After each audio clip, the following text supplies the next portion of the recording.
I'm glad you brought up people paying attention because you're part of a group. Yeah. And we're gonna touch that later. That's too easy because everybody see real music. They don't think about real music. You'll get it when it's time. Alright. Competition brings the best out of an MC because you spar against a peer. Mm-hmm. You have songs with MCs I respect highly. Okay. And you have songs with people I don't know. So I want to know what's the difference of K-Proetic when he spars and K-Proetic when he spars against himself. When I spar against myself, that's me just trying to outdo the song that I just did. So when I'm like, after I finish, whenever I finish writing a verse, this is a song I'm doing alone. The minute I'm done with that, if I start writing something else, I automatically think, all right, I have to top that somehow, some way. And then if I write another verse, I do that over and over and over again. So I just think about just how to be better than I was before. And technically that's kind of like me sparring with myself. When I'm doing songs with others, like for example, this is one I always talk about. I got a song with the homie Kid Pro called r.e.a.l. That's right. That song was like, yo, I'm not even gonna hold it. I met him at Keith Chandler. He had that's my guy too, man. I met him at his event with Beats Beats Bars, and I heard his style. I was like, yo, I like this guy's style. I like his style a lot. Kind of remind me of me a little bit in regards to how he got down. Like I broke down like a lot of stuff he said, like a lot of his words and all that. I reached out to him, yo, let's do a record. He sent me his verse back ASAP. I wasn't even done with mine. I'm not gonna hold you. When I heard that verse, I got a little nervous. This is like one of the first times me doing a record with somebody that's not in my camp that got me like, okay, I gotta step this up, because he was not playing. He was not playing. So I made sure I came with mine, and I think that competition just made it a dope record. So when I'm doing records with other people, honestly, yo, I love these dudes. I'm always trying to outdo them somehow, some way. I did a record with Keith called Posse-Cut. It was like, I think 6, 7 of us on there. And like, we was all writing in the same session together. And I'm just like, yo, how am I gonna, I'm like, yo, this is like Jersey's Elite right here. How am I gonna top this? I'm trying to think of something different. Let me approach it different. You know what I'm saying? And but all of that mentality, and us just being our best, all that makes for just a good, dope record.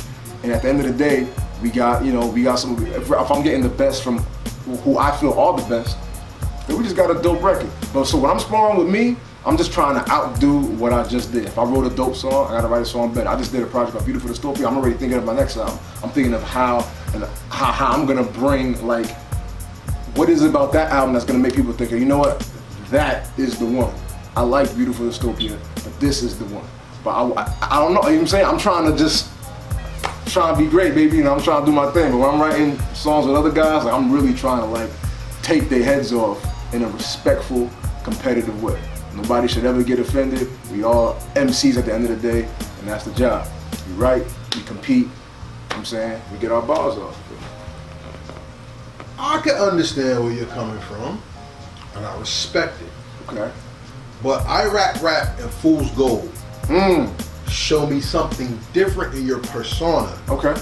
That your solo songs show me. I'm gonna ask you a philosophical question. Okay. Is a lion if he doesn't roar? Yeah. How? I don't think a lion is just defined by its roar.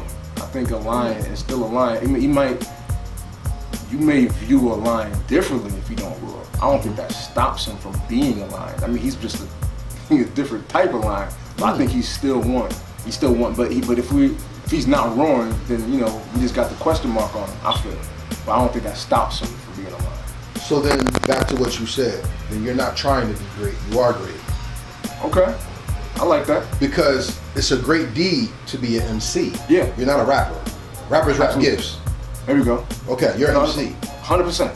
100%. So you're not trying to be great, because if you could test your pen and stand the test, that is a feat of greatness. Gotcha. Now we can measure our greatness. We could talk about how LL Cool J, Big Daddy Kane, and Nas and Jay-Z, and let's make it more Benny the Butcher and the Baby and Lil Baby. We could always test. Like, one of my favorite questions I had on another show was, is Kendrick Lamar a better MC than J. Cole?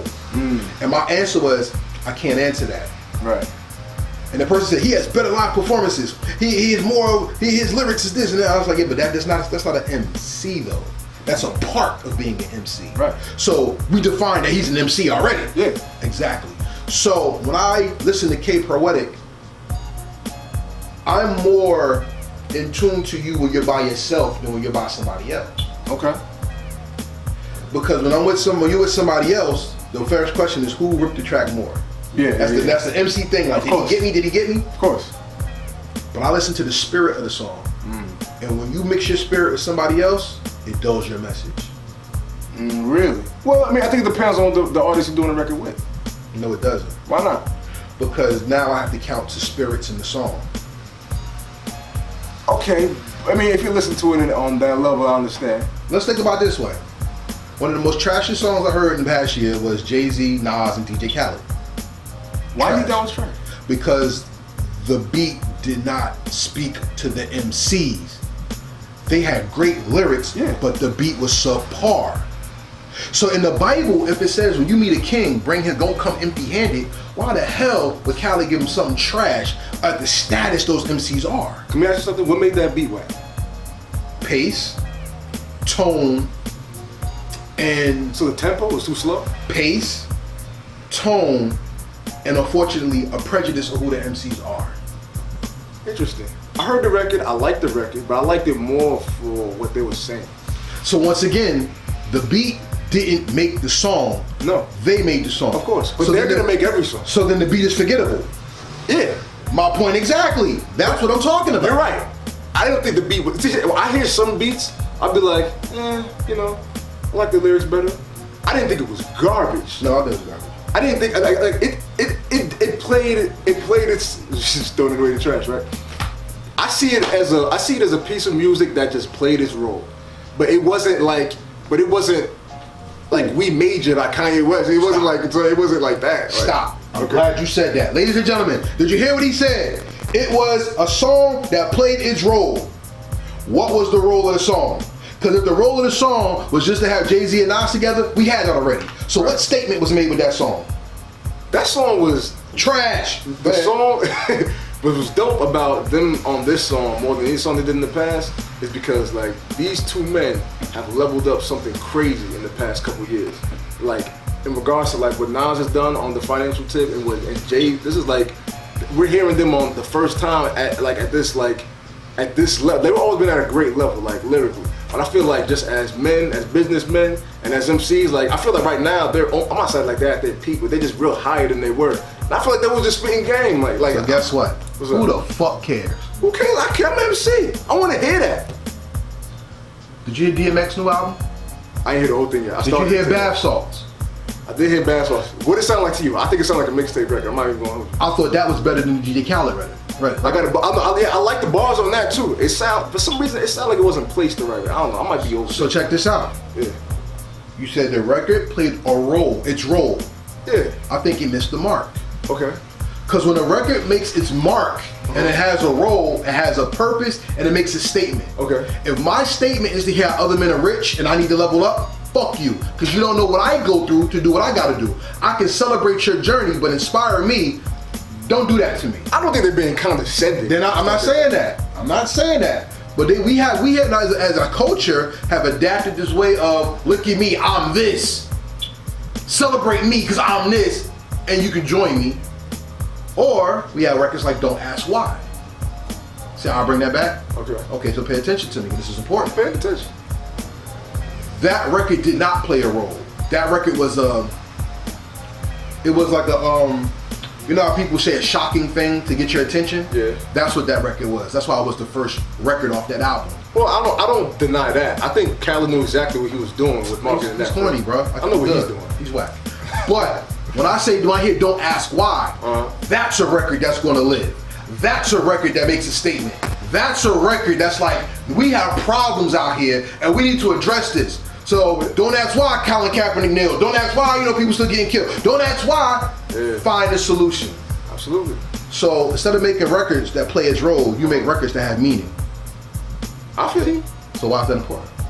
I mean, well, one, I'm gonna say like I felt like in regards to the DJ Khaled record, I felt like the beat, the music played this role in just supporting what these guys were saying. Wah. Tell me about Don't Ask Why. I'm talking about myself all day. That's what we here for. Don't Ask Why, produced by Moses the Raven. That song actually took me the longest to write. Like for some reason, I was stuck on Crazy Writer's Block because I was trying to sum up all of my feelings of how I felt during, like right after George Floyd, and like that was that situation kind of hit me. I had put out some bars about that at the moment, and then I was like, all right, I gotta make a record about this. But it wasn't just about necessarily him. It was about the mentality that I see in a lot of I guess like a lot of Black Americans, but really just like maybe just liberals in general. Like I just feel like my wife used to just watch CNN all the time, and I'm just watching Don Lemon complain about Donald Trump. I'm watching Chris Cuomo complain about Donald Trump. And I'm not saying these guys ain't doing nothing. I don't know what they're doing on the all-time.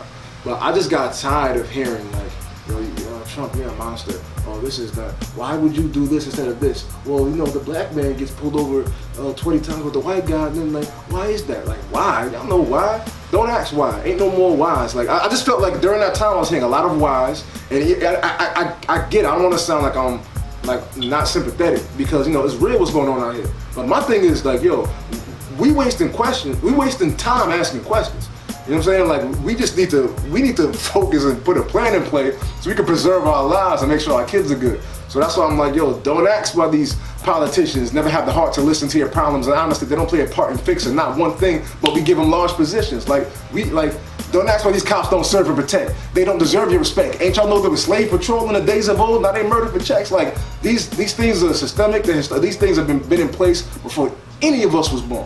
Like I'm not like, and these are just devils that was here doing what they was doing before we were thought of. Like this is a system that was put in place. These are systems put in place to keep us down. Like I just don't have any more questions to ask. My thing is like, if I do have to ask a question, it's like, why are we still asking questions and not trying to find solutions? I'm not sitting here acting like I got all the answers. I wish I did. And there's real leaders out here that's putting in the work and doing what they gotta do, and I salute them. But I just feel like a majority of us just stop asking these questions. I've seen a lot of memes like, I noticed, if black people stormed the building, of course, we know that, man. We know that if we stormed the building, they would have blew our heads off. We know why they didn't do that. Well, they ain't working with each other. We get it. Like, we all get it. At this point, we really get it. These murders are in front of our eyes. Like, we see it live, we see it. And we still have to have a trial to see if he really killed, if he really should be killed. This is wild, bro. I ask no more questions. So that song came from that feeling. And that started to bother me, so I just was like, don't ask why this, don't ask why that, don't ask why that. And the hook, I kind of flipped it. I said, but still, they ask, why do you walk like that? Why do you talk like that? Get chalked like that? These are the questions that they asking us. And I'm like, why are y'all asking us? Y'all know why we are the way we are? Because of what y'all doing. Like, so, that was the last song I wrote, but I had to really get like I said earlier, I had to get my feelings in check before I really wrote the song. I had to sit and deal with those emotions, why I feel how I feel, speak to a couple people, you know what I'm saying, and then just, write the record. And I think it came out dope. It's like, that's probably like, on the album, that's like probably the one banger I got. That's the one that really rocks, and that's the one I'm taking everywhere and performing, because it was real, man. It's about my people, you know what I'm saying? So I think that song does serve its purpose. And that's why I say you're already great. Because if Nina Simone says an artist is defined by the music they make that reflects the time they live in, you didn't make a bullshit record about the businessman you are. You made one that helped children and people see that society needs to change. Absolutely.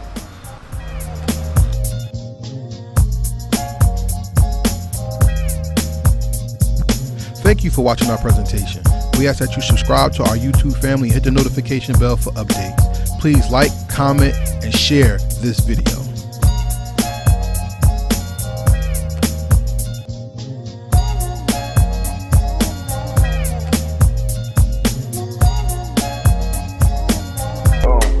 Real hip hop. We here.